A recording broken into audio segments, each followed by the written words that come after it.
are joined by the one, the only Rod Brooks. Rod, thank you so much. We hear there's a lot going on your side, so thank you so much for taking the time. NBC Sports Bay Area, been doing this for a very long time. Rod, thank you so much for joining the show. It is absolutely my pleasure, fellas. How y'all doing? We're good. We're good. All right. We've been trying to form this question in a different way because everybody's asking the game manager question. And Chris, I already stole Chris's question once in a different interview, so I won't do it this time. But what are your thoughts right now on Brock Purdy? Does it feel like, based on everybody saying that he's if everybody is saying that someone is disrespected, at what point can we say maybe he's getting respected now? Ooh, that's an interesting question. I mean, listen, quite frankly, I don't pay attention to all the noise about Brock Purdy. I know what I think, and I will tell you fellas how I view Brock Purdy. But my thing is, how about we just normalize people not giving a damn about about their favorite team's quarterback. We all know what we see with Brock Purdy. Is it a surprise? Absolutely, it's a surprise. No one thought that he would be what he is right now and do it in such quick fashion. But the day he took over in the Miami game for Jimmy Garoppolo, and I saw all of his home games because we were doing the show out there last year. I saw all of his home games, and I saw Brock Purdy from the beginning look exactly like Brock Purdy right now. There's always an open guy in Kyle Shanahan's system. And Brock Purdy from the beginning, in that emergency start, if you will, because it was early when Garoppolo got hurt, Brock Purdy immediately, accurately found the open guy. A lot of that was Kyle Juszczyk. Once Miami shut that off and he had to go into the middle of the field, he was decisive and accurate to Kittle in the middle of the field. And he did that very well in that game and for the duration of last season. He's doing the exact same thing this year with the addition of the deep ball, and he's showing you that he's got some wiggle too. This was basically what we saw last year. And this, again, it's not a surprise to me that he has been able to play so well and get the Niners back to the NFC Championship game and to the Super Bowl, because what he's doing this year with a couple of improvements, most notably throwing deep, is the same thing he was doing last year. Rod, we do a segment on the show called Blame Pie where we assign, percentages for, the Kings lost tonight. It was 25% Mike Brown's fault, 30% De'Aaron's fault. If we had to flip that and turn it into from a blame pie to a credit cake, how would you divide that cake for how the 49ers got here? Well, I mean, so let's keep it with the players. Yes. Christian McCaffrey is their best player. And that's no disrespect to anybody else on that team, but Christian McCaffrey is their best player.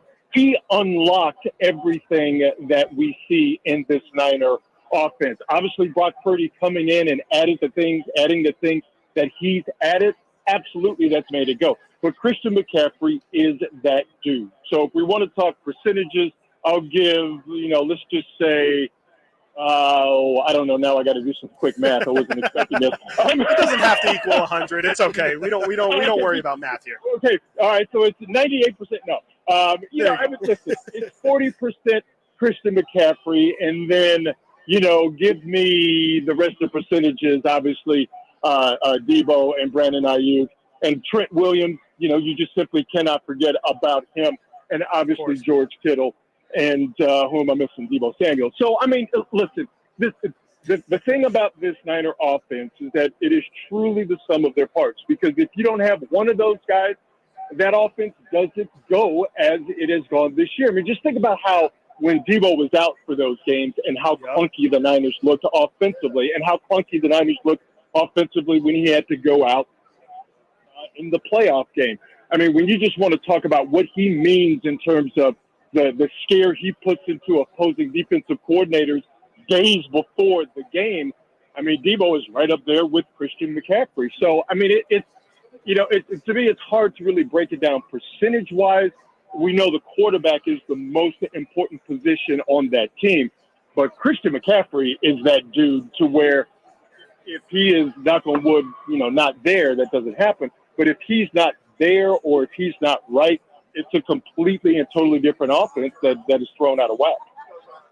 Talking to Rod Brooks, NBC Sports Bay Area 49ers and Giants pre- and post-game show host. And be sure to check out NBC Sports Bay Area. They have your Niners coverage all week long and pre and post, before and after the big game. Rod, I know we're asking you some tougher questions here. Chris has you doing math. You got the calculator out. But how about this one? Who worries you on the Chiefs, not named Patrick Mahomes, Travis Kelce, or Andy Reid? What worries you the most about the Chiefs? Oh, I go to their defense. And isn't it funny? If we're having this discussion 4 years ago, the majority of the players would be offensive. For me, is defense. You better start with Chris Jones.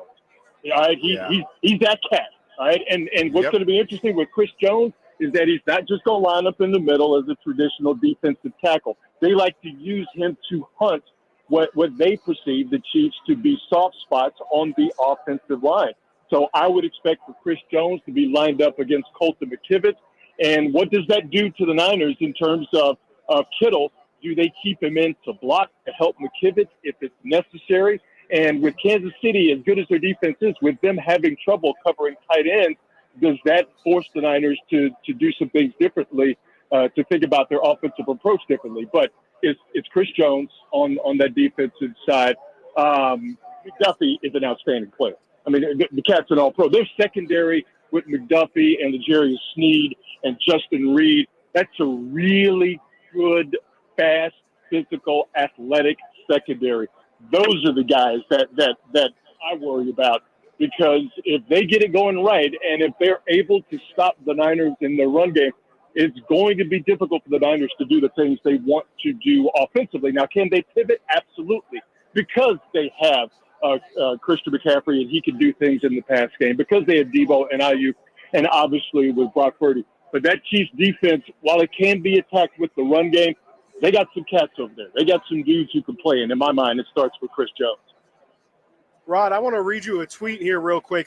Greatest halftime show ever, argue with a sock puppet, and attached is a video of the 2007 Prince halftime performance. First off, I got to ask, what was your favorite part about that performance? And B, what in your opinion, what is the key to a good halftime show?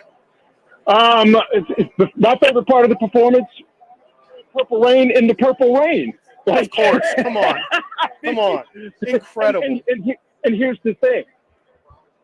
Even a Prince fan, I have full respect of his music and his multi-instrumental talent, but I'm not necessarily a Prince stan. That's how good that halftime performance was.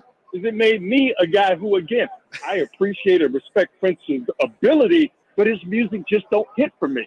All right? It's just, just personal choice. But that performance he pulled off absolutely reeled me in. And what makes a great halftime performance is the person almost has to be universally liked and respected. And I think Prince is universally liked and respected. Yeah. And the songs have to be instantly recognizable. They not only got to hook the people who are fans of the halftime performance, but they got to hook people who aren't fans. They got to hook mama, grandmama. They got to hook the kids in. They got to, you know what I'm saying? You got people at Super Bowl parties around the country who that's their time to break off and do whatever. You got to find a way to keep those people in front of the television at halftime. And only a few people can do that. Michael Jackson did it with his Super Bowl performance a few years before Prince. Prince did it. The West Coast hip hop performance a couple of years ago, that did it. Like, those songs have to be hits and instantly recognizable. And Prince checked every single one of those boxes. Talking to Rod Brooks, NBC Sports Bay Area 49ers and Giants pre and post. And you can find all the Niners coverage that you could ever want and need at NBC Sports Bay Area all week long and after and before the big game. But Rod, look, it's a little bit of a different generation here, but I'm hearing people be a little bit disrespectful about Usher. I got to Yeah, what are that's your crazy. thoughts on Usher? Because Usher's been doing it for a long time. I was at the dentist, and they had a whole playlist of Usher of songs that I had forgot about. What are you worried about Usher? Because this is big for him. He's been doing the Las Vegas residency, but I'm a Usher guy. I performed Usher in second grade, Rod. I need him to do his thing, Rod. I need him to do his thing, Rod, for me. Well, and listen, first and foremost, Usher, as we call him. Yes. It's Usher, baby. The man is crazy talented, all right? I mean, he's the triple threat, all right? He's got the looks, he's got the voice, and he's got the moves. I would say personally, and I'm not talking from a cultural impact, but I am talking from a musical impact, just as Get Down, I think he's the closest thing we have today to Michael Jackson. So visually, on the screen, Usher is going to get it done, and he's going to convert a lot of people. But let's keep it funky, fellas. And I'm not there. What I'm about to say is going to hit some people the wrong way, but it is not an insult. Usher's black famous, man. Now, not to say that a lot of white people don't know Usher, and a lot of people don't like white people don't like Usher because, of course, they do. But Usher is universally beloved amongst Black America because when we cape for our own, we cape hard for our own. So what I'm excited for Usher is for him to be exposed to 150 million people, some of them who may only know him, with Lil Jon, or some of them may only know him, for hearing about his residency in Vegas and how he be, singing to girls and their husbands be sitting there with the mad face because what you gonna do? Get mad at Usher for singing to your girl? Right. But I'm excited that Usher, who is a ridiculously talented performer, I'm excited he's going to get his chance to show it on the biggest entertainment stage we have, not just in the United States of America, on the planet. And I promise you, Usher's, streaming and downloading or whatever it is nowadays, that's going to go through the roof as soon as he hits his final note. I promise you that. That is something else, right? I mean, that's a great. No, I got chills here because that's the thing. The way you said it, it's not that, because I know what you're saying. There are movies that some people have seen, that some people haven't. There are artists that some people listen to and some people don't. And Usher, he did cross over, but it's not full on. It's the weddings. It's oh my gosh with will.i.am, but he's got so much more to his bag, and I'm even more excited for it. Rod Brooks, thank you so much, man. That was amazing. And you're right there in the Bay Area. So we're definitely going to have you on the show again. This is not the last time. Thank you so much, and enjoy the rest of your week and enjoy the Super Bowl. All right, guys, I appreciate the time. And, definitely look forward to talking again, man. You guys be easy. All righty. You got to get to a break. Thanks again.